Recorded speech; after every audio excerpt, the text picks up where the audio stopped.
There was a time when a scruffy pack of kids in overalls and pigtails could make an entire nation forget its troubles. The Little Rascals, born out of Hal Roach's Our Gang shorts in 1922, turned barefoot mischief into a national obsession, and for 2 decades the same handful of children carried that joy on their small shoulders. Millions of families gathered around movie screens and later television sets to watch them scheme, sing off-key, and stumble through backyard adventures that felt more real than anything else Hollywood was making. But fame that begins before a child can spell their own name rarely stays gentle for long, and one by one, the kids who made America laugh grew into adults who quietly carried the weight of everything that fame had cost them. Some found peace. Others never escaped the shadow of the characters that made them famous. This is the real story of what happened to them long after the cameras stopped rolling. Carl Switzer was only 8 years old when he stepped in front of Hal Roach's cameras and became Alfalfa, the cow-licked, off-key crooner whose cracking singing voice and stubborn confidence turned him into the most recognizable face of the series by the late 1930s.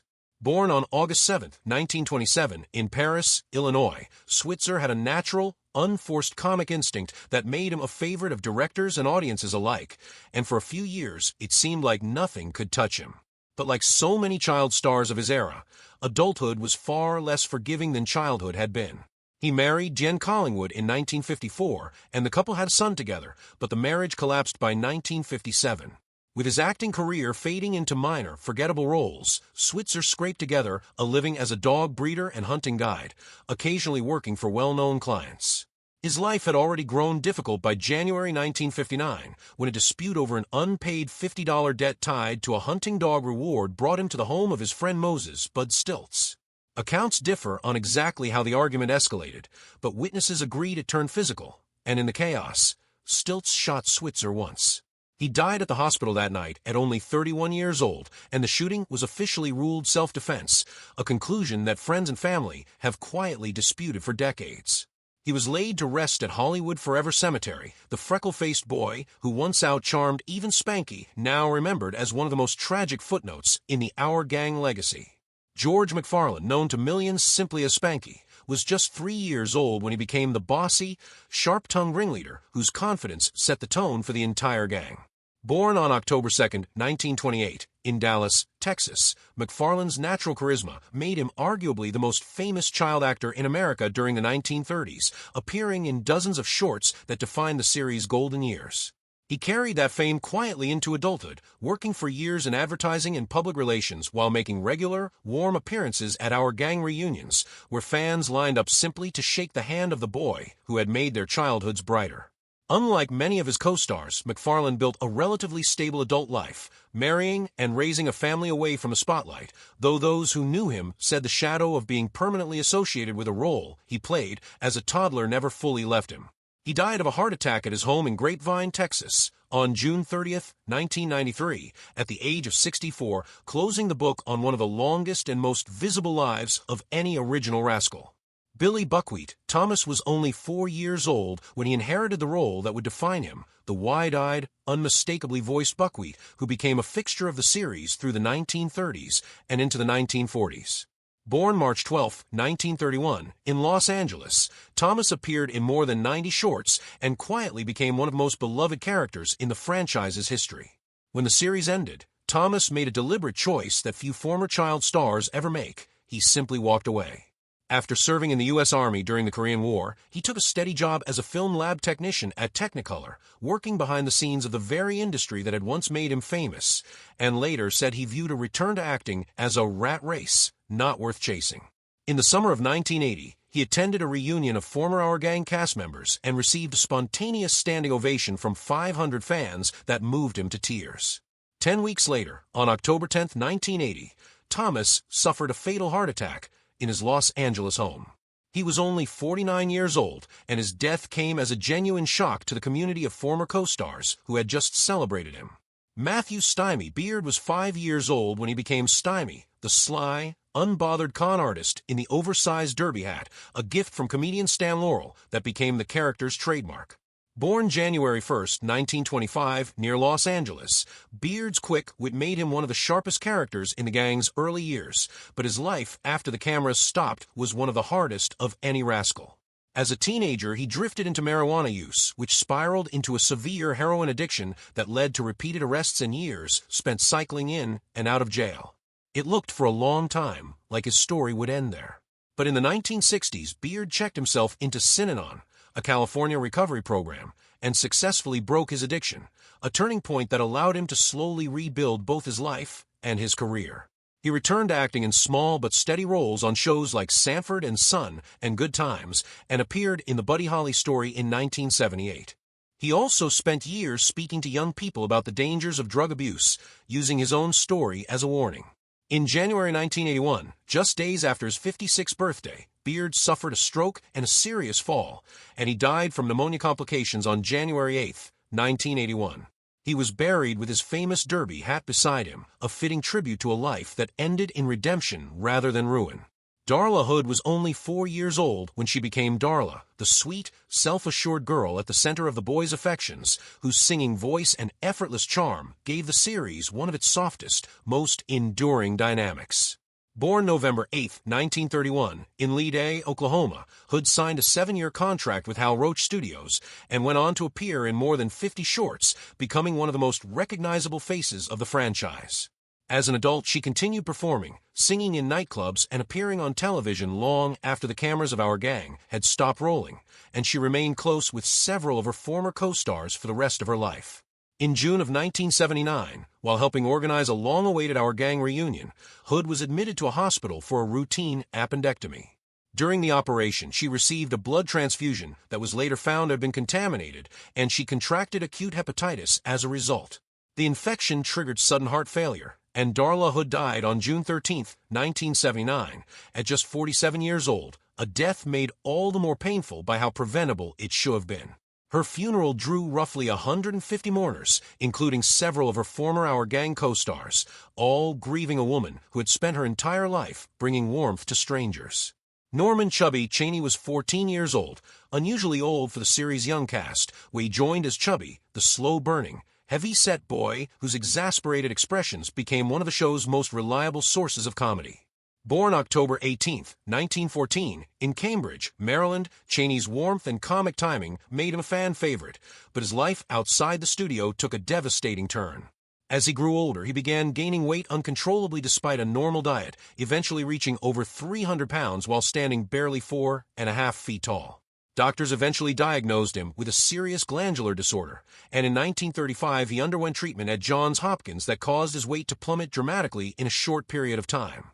The sudden physical strain proved too much for his body.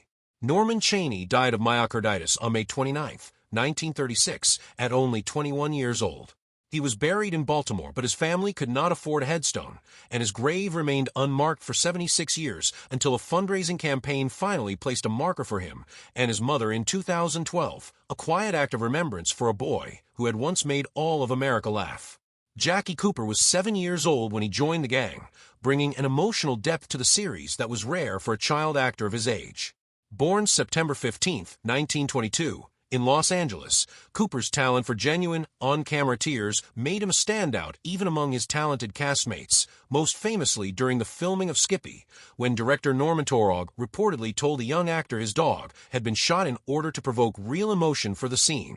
Unlike most of his fellow rascals, Cooper's career only grew from there.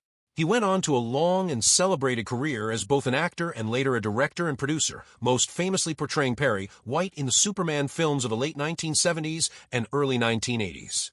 He married 3 times, finally finding lasting stability with his third wife, Barbara Krause, with whom he had 3 children. In later interviews, Cooper spoke candidly about how manipulative and difficult the studio system could be for child performers, offering rare insight into the darker mechanics behind the industry's most wholesome productions. Jackie Cooper died on May 3, 2011, in Santa Monica, California, at the age of 88, leaving behind an estate worth an estimated $18 million, by far the most successful post-Rascals career of any member of the cast. Billy Froggy Laughlin joined the series at 8 years old, bringing his instantly recognizable croaking voice to the gang during its final years and quickly becoming one of its most distinct characters. Born July 5, 1932, in San Gabriel, California, Laughlin's unusual delivery gave the aging series a fresh comedic identity right as it was winding down. After Our Gang ended, he stepped away from acting almost entirely, choosing an ordinary life far from Hollywood. Tragically, that ordinary life was cut short.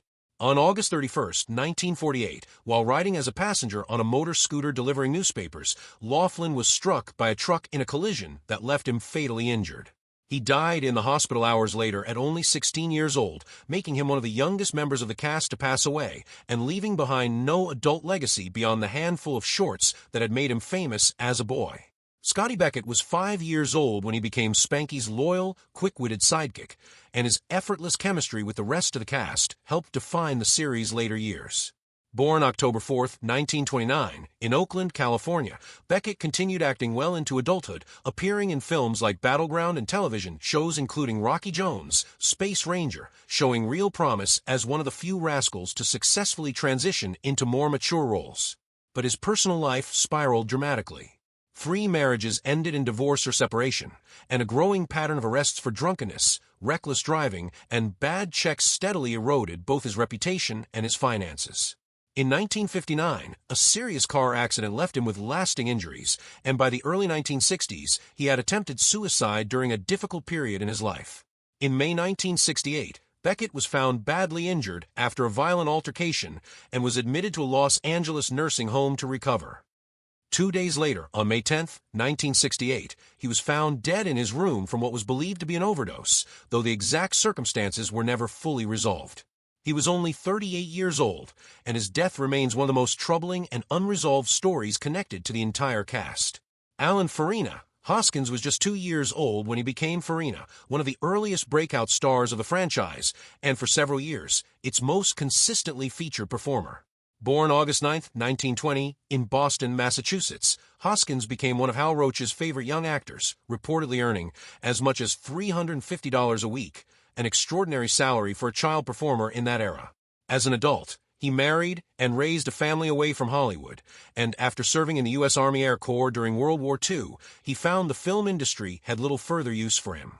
Rather than chase a fading career, Hoskins chose a life of service, eventually working in rehabilitation programs that helped people struggling with addiction and mental illness rebuild their lives. He died on July 26, 1980, in Oakland, California, after a battle with cancer at the age of 59, remembered less for chasing fame than for the quiet work he did helping others long after his own spotlight had faded. Dorothy DeBorba was 5 years old when she joined the cast as Dorothy, the curly-haired, quick-witted girl whose energy gave the series an extra spark during its early sound era. Born March 28, 1925, in Los Angeles County, DeBorba appeared in dozens of shorts before eventually stepping away from acting and settling into a quieter working life as a secretary. She married and raised a family, staying connected to her former castmates through decades of Our Gang reunions and fan gatherings that kept the memory of the series alive. In her later years, she developed emphysema, a progressive lung condition that gradually diminished the energy that had once defined her on screen. Dorothy DeBorba died on June 2, 2010 in Walnut Creek, California, at the age of 85, one of the longest-lived members of the original cast and a direct link to the series' earliest, most formative years.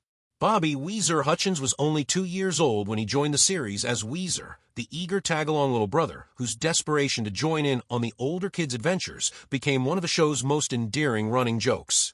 Born March 29, 1925, in Tacoma, Washington, Hutchins appeared in the franchise through its late silent and early sound years before eventually leaving acting behind as a teenager. Rather than staying in Hollywood, he chose to join the United States Army Air Forces, training as a pilot during the final stretch of World War II. Tragically, he never got the chance to complete his training. On May 17, 1945, while flying a training exercise at an airfield in California, his aircraft collided with another plane during a landing maneuver, and Hutchins was killed instantly. He was only 20 years old, and his death came just days before he was scheduled to graduate from flight school, cutting short a second chapter of his life before it could truly begin. What makes these stories linger, decades later, is how ordinary so many of the turning points were. A $50 debt. A contaminated bag of donated blood, a landing exercise gone wrong, a newspaper delivery route. None of these were grand Hollywood tragedies scripted for maximum drama. They were the kind of small, mundane misfortunes that could happen to anyone, made unbearably poignant only because they happened to children a whole country had once watched grow up on screen. And for the ones who survived into old age, longevity did not always mean an easy ride. Stymie Beard spent nearly 2 decades fighting addiction before finding his footing. Alan Hoskins came home from war to an industry that no longer wanted him, and rebuilt a life around helping others instead. Even Jackie Cooper, the most financially successful of the group, carried private wounds from a childhood spent being manipulated for the sake of a better take. Fame for this particular generation of child performers rarely came with instructions for what happened after the cameras stopped rolling, and each of them was left to figure out largely on their own, without the support systems, protections, or public understanding that would eventually be built, in part, because of what happened